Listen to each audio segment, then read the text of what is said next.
Go ahead and hit record. All righty. So, so what do you want to talk about this episode? Let's see.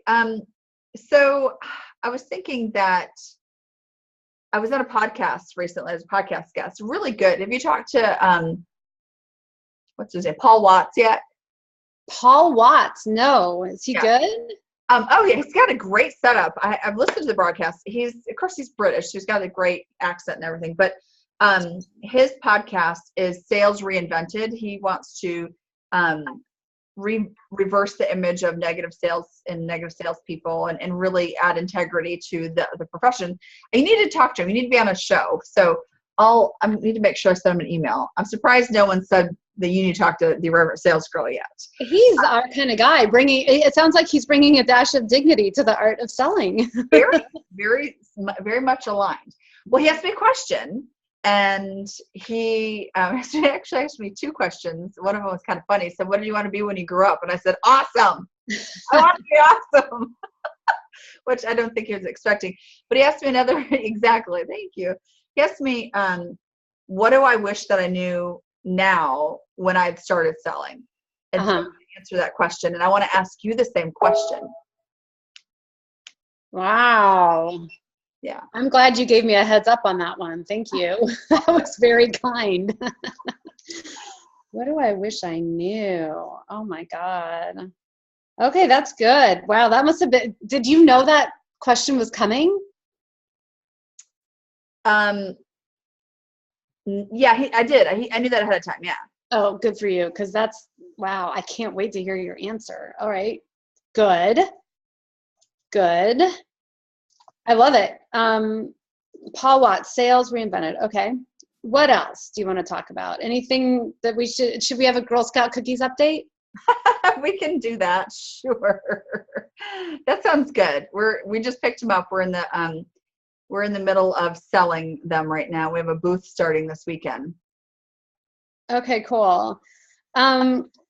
We talked about the grit gauntlet. Like what's one thing that you're going to do that's going to take some grit to make it happen this week. But I wanted to ask you your opinion about the importance of intrapreneurialism.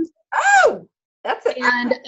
And then also I really want your kind of insights on, do you think that many sales organizations have room for it, and should they? And what are, you don't have to go too far into it, but I'm just really, I was talking to my very dear friend, Phil Gerbyshak today, who's a speaker and an author in leadership.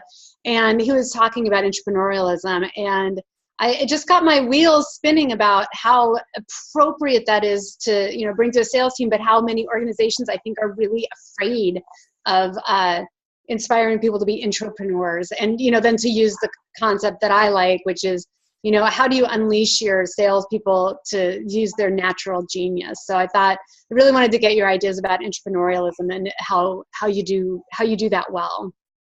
Oh yeah, I think that's enough to fill up our time, actually. Okay. Good. All right. So should we do an open and the rundown? Let's do the open. So I'll start. Welcome everyone. Welcome to the SellOut show, where we are always sold out. I am Dianna Shawn, and I am the Irreverent Sales Girl. My mission is to bring a dash of dignity to the art of selling. Oh, that gives me tingles. And I'm Shawn Carroll Sandy. I'm the Chief Revenue Officer of the Selling Agency. And we coach humans how to sell to other humans, because selling like jerks or robots is really so 1979. Disco era. Yeah. Yeah, not pretty. Polyester. With ABBA blaring in the background. Yeah. Nothing wrong with ABBA.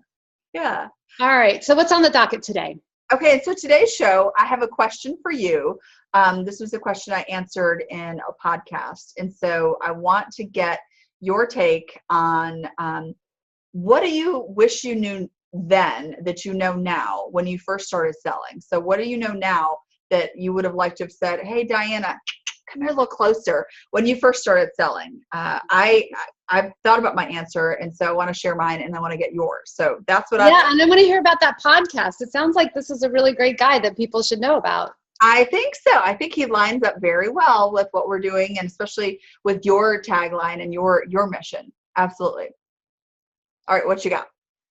Well, last episode we talked about throwing down the grit gauntlet. So I'm just speculating about what's something that you would do this week that's going to take some grit and maybe even scare you a little bit. And then I wanted to explore this idea of intrapreneurialism,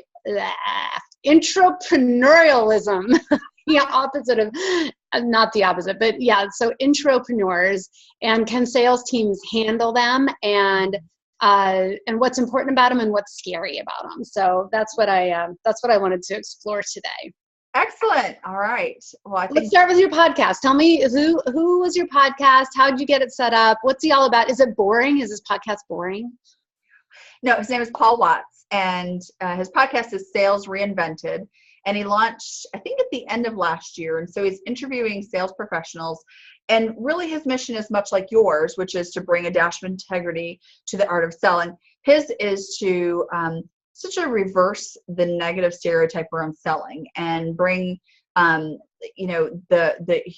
art and the integrity back to sales, so that people who are buying feel that in their sales experience. And he's doing that by a very well planned, very well thought out, very well done podcast. And it's great on the back end when everything's finished, but just having gone through the process of being interviewed, it's so thorough and complete. It's got bit by bit instructions. Wow, like the opposite of ours. It's like the opposite of our podcast. Well, it's so good. His is very polished. Ours is very real, very raw. It's very intimate and spontaneous. Yes. Yeah, exactly. So, but I mean, in part of the preparation, he sent, some questions ahead of time. And so you had some time to chew on them. I actually had some technical difficulties. Oh. I accidentally I wanted to restart my computer. And well, this is 20 minutes before my time to, get on, because I hadn't shut my computer down in several days. So I thought 20 minutes, that's enough time to restart my computer. Sure. But I accidentally hit, yes, update now. Update everything. So I was like 15 minutes late. I was mortified. Oh, I hate being late. I was mortified. Oh. But because I had prepared, we still had enough time to get through everything. So, which is your superpower. Superpower is preparation for you. Yep. Okay, cool. So what were these questions that were so tough? Well, I told you this one first. So he asked me, what did I want to be when I grew up? And I thought about all the names of things that I'd wanted to be when I grew up. But at the very core of what I wanted to be was I wanted to be awesome. That's what I wanted to be when I grew up. Doesn't matter, what I do or what you call it. I just always knew I want to be awesome. I don't know. An answer you'd expected. So Sean Carroll Sandy, you can check that box off. So well done. You grew up to be awesome. You'll have to pick something new. Thank you. Another question. Well, this is the one I want to dig into. So he had asked, what is it that you wished you knew back when you first started selling that you know now? And my answer was, I wished that I would have learned to hardcore pre-qualify better, to really spend a lot more time and energy pre-qualifying and knowing exactly what would make a good customer, a good buyer, a good deal, because I just wasted so much time. And I don't think that's unusual to say. I think in looking at the salespeople that I coach now, there is a gap in pre-qualifying. We just take every lead as, oh my God, they're going to buy, and spend so much time chasing people who maybe showed a little bit of interest but never had any intention of buying. Who were just, kicking the tires or using you as leverage to get a better deal from their current supplier or vendor, or people who were just, you're not their priority. So that was my answer. I felt, my God, if I had been able to pre-qualify like a mofo, or really, put more time and energy and effort into that, I think that it would have made a big impact and my results sooner. I would have flattened that learning curve sooner. That was my answer. Yeah, that is really good. I think that if somebody had told me the most important thing that I've learned early on, and it would have made a big difference, is, you know, you're allowed to ask the questions that you want to have answered. Right. When you're talking to a prospect. And for me, I was just trying to be so not pushy and so not, in somebody's face and not salesy and all that world, that I didn't feel like I could ask things like, do you have a budget for this? What are you using currently that is you're trying to solve this problem with? What do you think is good about what I'm talking about? And, when can I expect to hear back from you? Because, you're allowed to ask these questions, set my expectations. When should I bother you again? When should I pester you again? You can have some fun with it. So I think that's what I would say is, salespeople are allowed to get their questions answered too, that they need to know about driving the sales forward. Yeah. Good stuff. Good stuff. I wasted so much time. That really, really bad email that's like, just checking in because I didn't get all the information that I needed and I'm not hearing from you. And then you have ulcers and you can't sleep and your sales manager is like, is this a deal or isn't a deal? And you have no idea. Right. So you have the right, if you're giving really great value, you have the right to get your questions answered too. Yeah. Yeah. If someone's going to they're going to spend your time, you're going to spend their time with them. It's a two-way street. It's a relationship. And that's, that speaks to relationships. How often have you had a friendship with someone where you don't get the time? Like, it's not about you. The whole friendship is all about them. But a true relationship is a two-way street, and it's, giving, getting value and stuff. So that makes total sense. And I actually think that does tie hand in hand with pre-qualifying. It's perfect. It's almost the same thing, isn't it? It is, really evaluating the potential of the relationship is the same thing. It is knowing who you talk to. And, so I think that that's a really important skill. And, what you said about the pipeline, like, oh my gosh, is it a deal? Is it not a deal? How many times I've done this, maybe you've done this. Did you hang on to the prospect of the probability of the possibility by the tips of your fingernails that something could land and close? It's going to come in, I promise. It turns out this guy's left the company 4 months ago and I didn't even know. Yeah. It's odd. Yeah. So, and that's whole idea about relationships. One of my favorite mentors at the very beginning, he and I were partners in a company, but he was a real mentor to me from sales. And I'd go out on a sales meeting and I'd come home and he'd say, how did it go? And I'd be like, it was really great. And he's like, what makes you say it was really great? And I said, well, we got along and it was, fantastic. We had this really long conversation. He's like, did you get a signature on the form? Right. And I'm like, no. And he says, then what makes you think that was a great meeting? And I'm like, oh, so we can have friends, we don't have to be friends with our clients. We can be emotionally intelligent, but really at the end of the day, did they sign on the line that is dotted is really what makes a good meeting for me. Yes, I agree. So I need to connect you with Paul. And I don't think as of today, I don't think my interview on the podcast has dropped yet. He's got a ton of them there. Trish Bertuzzi's there, and I think Jill Rowley, who we need to talk about. She's fantastic. He's got a lot of our friends, a lot of really awesome sales professionals there. And I think that if you listen to really intelligent people talk about sales, you would feel differently. Like I wish I could play some of these, podcasts to people who have a negative, perception of sales and selling, because if you knew how really awesome professionals think about customers and approaching you with integrity and, using your time wisely, and it's not just close, where's my money? Where's my money? It's not that. And so I think that, I think if we could sort of share the love a little bit more with the general population about what the real sales pros are thinking and doing, I think that that's a worthy endeavor. So kudos to him and to you and everyone who tries to improve the profession. Golf clap. Here is to us and those who are like us and those who want to be like us. I love it. And hey, I'll do you one too. I was recently on Andy Paul's podcast, who I think is very good. Accelerate. Have you been on his podcast? I got. All right, I'll introduce you to him. It'll be a little cross-pollination there. Okay. One thing I love about Andy Paul is he makes you sound very smart and clever, and he really distills the essence of what you were trying to get across. It's very professional. Jill Conrath has been on his show, all the Susan Tyler, who I love her. I think that's her name. Mary Lou Tyler. Anyway, predictable prospecting. Anyway, he's had all of them. So I'll introduce you to Andy Paul. Very good. Cool. Okay. Let's have a Girl Scout cookie update. The cookies are in. I repeat, the cookies are in.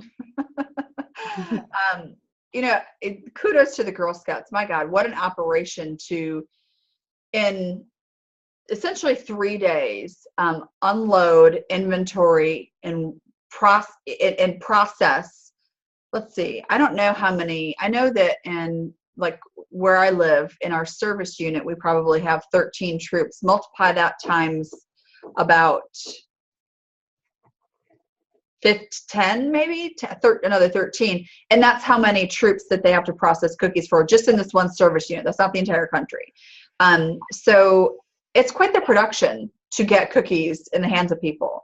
And that's the physical cookies that you're selling in, door to door and booths and stuff. But then the Girl Scouts have got cookies that a digital cookie store. Girls can actually set up a digital cookie store and make videos and send emails. You can post it on Facebook. And so what's really neat is that, this is great for family. We've got family out of town. It's not that they don't know where to find Girl Scout cookies. It's that they want to support my Girl Scout in her endeavors. So they can order cookies online and they pay a little bit of shipping and stuff. So that's neat. So this weekend is our first cookie booth for our troop of the year. And that was my girl's favorite thing last year. Sophia loved it. She was like, I want to do it again. And the reason they loved it was this feeling of power that they got from selling something. The thrill of it was asking people to buy the cookies and then having success. And it was a very powerful thing. And they all loved it, standing around on pavement for a couple hours at a time. They made it fun and they learned so much, just from doing math and counting and making change for people on the fly, talking about, 3rd, 4th, 5th grade girls who are really learning multiplication and math and cementing these to memory. That's a skill. Being able to make change is a skill. It is. It is a skill. It is. Yeah. And then, my daughter in particular, she would, so if someone bought 4 boxes and their total was like $16, she'd say, well, $4 is your change unless you'd like to donate it. And so someone bought a $4 box of cookies and they gave her a 20 and she's like, well, $16 is your change unless you'd like to donate it. I'm like, that's maybe a bit much. And they're like, no, I would like my change back, little girl. Actually, give me the money, kid. I love it. It's really neat to see them feel that success and, be fueled to ask. When you have that success, and that's what, that's why you get new sellers need momentum is you get some success. It fuels you to continue to ask and to keep going. So I'm excited. We're busting out cookie costumes this week. So we'll have 2 girls dressed as Girl Scout cookies at our booth doing a little. Oh my God. You are hilarious. Oh Lord. And who said you weren't a marketing expert too? Hilarious. Do my best. So that's all right. So I threw down the grit gauntlet. Any ideas about what you're going to bring this week that's gritty that you are maybe nervous about or haven't done that that you should have done by now? Oh, well, my plate is really, I told you earlier, I'm juggling all these balls, talking about Girl Scouts and NAWBO and work and, clients and stuff, juggling a lot of balls right now. But one thing that I have been really trying to focus on for the past 4 weeks has been my health. And getting up early in the morning to get an exercise has been a challenge, but the challenge was actually not getting up early. It was going to bed on time so I could get up early. Yes. So I've done that, and it's actually been okay. But this past couple of days, being so far behind, I'm seeing 10:30 come and go, 11 o'clock, 11:30, and I'm like, if I keep doing this, I'm not going to get up in the morning. I'm not to get up and exercise. So it's not that I'm scared of it. I've got to figure out how to get more done in the time that I have so that I can get to bed earlier and get it done. Because for me, this would be one of the longest lengths of time I've actually kept up with a morning routine. And that, we talk about grit, is the persistence to push through the hard times. Yeah. So I need to either figure out, I'm either going to get up anyway when I'm tired, or I've got to figure out how to get to bed earlier and then do something. So I've got to figure out how to pack more into smaller time so that I can persist and I can push through and be gritty about getting the exercise done, because it's working. I mean, am I not like the incredible shrinking woman here? You are the incredible shrinking woman. You look fabulous. I always thought you were fabulous. Well, thank you. But it is working, and I feel really good. But I've got to commit, and I can recognize that it's so easy to unravel a good habit when things get busy. It happens in sales. It happens in our business. It happens with our health. So I'm trying to be grittier there so that I can persist and be grittier in all other aspects. That's like those Olympic athletes. I mean, I can't watch the Olympics because they do these like human interest stories about the athletes, and every story is about how these people are up at 4:30 in the pool, or up at 4:30 on the slopes, or up at 4:30 on the skating rink, and falling and trying, and up at 4:30 and up at 4:30. And I'm like, no, I can't be up at 4:30. I can't watch this story. And I always feel like if I could just be up at 4:30, I could have anything I wanted. But you're going to be gritty like an Olympic athlete this week. Yes, I am. But you're not getting up at 4:30. No, I am not. My GoPro is yelling at me. Yeah. 6:15 is early. That's good. That's not good. Well, especially since you have your whole routine, you're kind of like Dolly Parton. You always look like this. On days that I'm not filming, I'm like terrifying to look at. I just, I will tell you, I'm one of those people that I can work in my jammies just fine. Oh, yeah, I can't do that. I do have to, like this, putting on makeup and hair is like, it's like my go to work. It's like it's turning on a switch for me. Whether I'm working at home or my client's office, I have to go do this. Yeah. Or else I'm not in work mode. That's that funny. Everybody's got their thing. Everybody's got their thing, yeah. Everybody's got, as soon as I'm in my office, I'm like, I don't care how I'm dressed. I am closing some business. Good. Well, what's your grit got? What was your throwdown? What are you going to do? So I have a client that I need to let go, and it's just, I can't, I don't even know how to say it. Like, it's this big failure on our part. And it turns out that she's really never was sales ready. We've talked about sales readiness, but I'm one of these people that I own I don't even know that I'm really owning the whole result, but if I can't own the whole result, let's put it that way, then I have no business being in this relationship. And it's not a great client for me. And the person that I have on the team that's selling for this project is not, she's a great sales person. I think that she can't stay in communication and give us, what's it called? You need clarity on where a deal is. You need visibility. I'm not trying to micromanage anybody, but so what'll happen is when I let this client go and I let the seller go, it'll free up a lot of my space and time, and I'll feel really good about it. But in the meantime,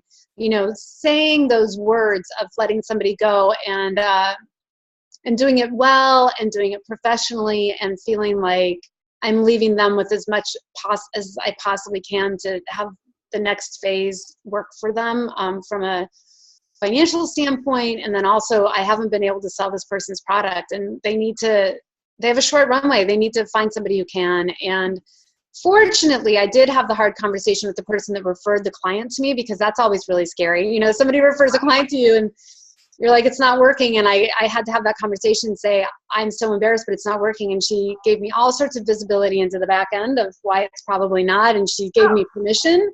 She's like, yeah, I don't think that I don't think that it's a good project for you. So I got the permission. So that's the first step, but I've just got to do it. I've just got to rip that Band-Aid off. And that's my grit gauntlet. I'm going to rip the Band-Aid off and let them go. And hopefully it's graceful, but it's not always graceful. Yeah. And sometimes people get angry and that's terrible. So yeah, but if it persists, it's only gonna get more disappointing if you let it go. And that, people are angry. Maybe they're relieved. I think oftentimes people are relieved. Maybe. Well, and it's like my very good friend, the small biz lady, Melinda Emerson, always says is red flags don't turn green. Does she say that? Yeah, she says red flags don't turn green. So it's a red flag in my business and I feel terrible and I wish I could make something happen over there. But the truth is I haven't been able to. Maybe somebody can, and she should be free to find that person. Right. Okay. Well, let me know how it goes. All right. So entrepreneurialism, is that what we want to talk about now? Yeah. You mentioned this. And so I think I have a vision of that in my head, what that is and what that means. But tell me more specifically, or tell the interwebs in case they're not that familiar with it either, what it means. So this was the term that Phil Gerbershak shared with me. He's an excellent speaker and author. He speaks on leadership and he speaks a little bit on sales, but he speaks a lot on leadership. And I love his theme. It's like you only need to take little tiny tips and tactics to just implement it over time, create huge change, right? Okay. So he was talking with me this morning about this concept of intrapreneurialism that he likes to teach people who are doing leadership, not only their own entrepreneurialism, but also teaching their teams how to be entrepreneurs. And what he describes as an entrepreneur is somebody who's well-connected externally, has at least a simple level of social selling skills, is a lifelong learner, and isn't necessarily upwardly mobile. They don't even have to have ambitions for managerial positions, but they are often laterally mobile, which means that they like to apply their skills across the whole organization. And ultimately, they like to know that their actions, wherever they're taking them in the company, are making a difference for the overall vision of the company, right? Right. So they kind of own the success of the company, but they're working inside of somebody else's organization. And I think that there's some really interesting stuff that goes along with that, because my thoughts about it were, well, first of all, that's how I always was when I was working for a company. So I'm like, yeah. But I think it's scary for some companies to have somebody who's doing some personal branding inside their company, or maybe they're afraid that, they'd go rogue. But I think that those fears, I'm just curious, do you think it's appropriate to foster entrepreneurialism? What do you get out of it? What are the things that you think you need to avoid? What are your thoughts about that? Well, I think ultimately entrepreneurialism within an organization means that people take ownership of something. And isn't that what we're dying for right now, is employees who take ownership of something? Yeah. I think that, I think it has to go good, hand in hand with great leadership, for leaders to understand what this entrepreneur is working towards and how to help direct that fire, that, zest, that vision and energy. If you can help direct that, not necessarily even, maybe you can harness it, but, versus someone who is probably very slim amount of time building their personal brand so they can go off and do their own thing or whatever. I think that you can't sell anymore now without a personal brand. That word gets thrown out a lot, but I think that it is taking pride in being known for being good at what you do. And, sellers and business owners, if you don't do that, then you're really not going to go very far. So yeah. I think it's a good thing. I don't think you can innovate without it. I just don't think you can innovate without, I don't know. So I think that there's a lot of reasons why companies don't do it.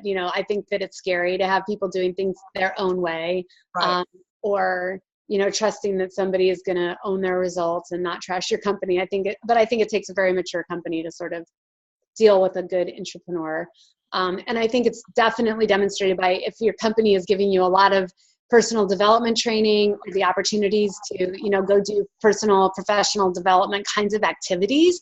I think that shows that you're a company that's on that track. But anyway, that was my little question for you today about entrepreneurialism. No, I love that. I had never really heard the term used that way, entrepreneurialism. But I think that's very cool. I've recognized myself in that too. Any company I've worked at, it's taking, it may, for some people, maybe it's scary because companies think, oh, well, they're going rogue or whatever. Like, I can think of those times at Office Max that I got my hand slapped for, creating my own materials and stuff. Well, and then, year later, they came back, I want to know what I'm doing because it was working when I had asked and gone through the proper channels to try to, to create a shell so I could do customer currency and really focus on my client versus taking their bland, vanilla, vertical market information and dumping it on my client and then slapping a quote at the end. I mean, it's stupid. So I think that, your company culture is going to determine how you deal with those entrepreneurs. Well, it's funny. It's funny that you say that because the quote that Phil gave me was that 3 out of 4 salespeople will never exceed their quota in their whole entire sales career. And I was like, dang, which was not my experience as a salesperson. I would even exceed my quota. So, I mean, not every single dingle time, as soon as you meet or exceed your quota, the company like throws on a bigger quota, and one time I had to ask my manager, I'd been there for, I don't know, a long time, many years. And so, we got to wherever we did with the quota, and then the quota was, going up by, I don't know, 35% or something. I was like, based on what? What is that number for? Do we need to make that as an organization? Do we feel like we've identified the marketplace and that's where we should be for, to meet our bloody blahs or, just because like based on what? So I don't like an arbitrary quota. But I saw that as he was talking, I said, well, maybe it is the entrepreneurs, but the problem is, how do you keep somebody like that? How do you keep them happy? I think it's a really big challenge. And do you develop them and reap the benefits of them being there until they leave and then they leave? I think it's scary. I think that a lot of companies would rather sort of, I don't know, kind of control how it's going to go and don't be entrepreneurial, but just do it our way, like, the Office Max way. And no Office Max lawyers, please. They don't exist anymore. They're Office Max, Office Depot. So whatever. Come get me. Come at me, bro. No. Yeah. Plus you're probably outside of the statute of limitations, so that kind of thing. So yeah. No, it was, I think you really need to do some assessment to say, if you are the type of company who's going to crush the people who want to innovate and take ownership of doing something and getting something done. I mean, really look at what that says. We want to stop people from taking ownership of creating something to be successful in their organization. And they wonder why employee engagement is such an issue. Yeah, exactly. No, we would. And so much, and to get really deep, so much of this is ingrained in our, the way we shifted through the industrial age. Scaling was about manufacturing and process and doing things the same and being able to duplicate efforts so precisely that so much of our, collective corporate psyche is wrapped around the mechanization of what we learned in the industrial era. And now we're not in that same economy anymore. So selling like that is like selling at the turn of the century. And we don't mean the last turn of the century. We mean the one before that. Yeah. But that's just the way we've got to shake off that industrial era mindset of let's make everything, the same. And so we can duplicate it and replicate it, and process and systems are good, but that's just not where we are. You can, as Seth Godin says now, you can scale. You can scale at custom right now. You can customize things, but still be able to scale. And so, giving people the leeway to be creative and innovative, because if that's the type of person they are, they get joy from that. They will be there. They will stay in your organization They're good people. Well, and good salespeople own their results, so they go hand in hand. I'm gonna just do a little bit of thinking this week about seeing if there are companies out there that are really good at this with their salespeople. Because how exciting would that be? Very exciting. Yeah. All right. Was there anything else that you wanted to bring to our epic sellout show conversation today? I don't think so. I have some ideas for the next show that I'm going to percolate and cook on. And next show, I want to bring a proud mama moment to it because I have some sales teams that I'm working with, and we're getting traction and they're doing really good things. So I want to bring some proud mama stories at the next session. I can't wait to hear. All right. Well, then I will wrap us up. So Shawn, Carol, Sandy, I think it's time that we all stop hoping and start selling. Okay, bye. All right, see you next time. Bye. Bye. I love that. Are we still recording?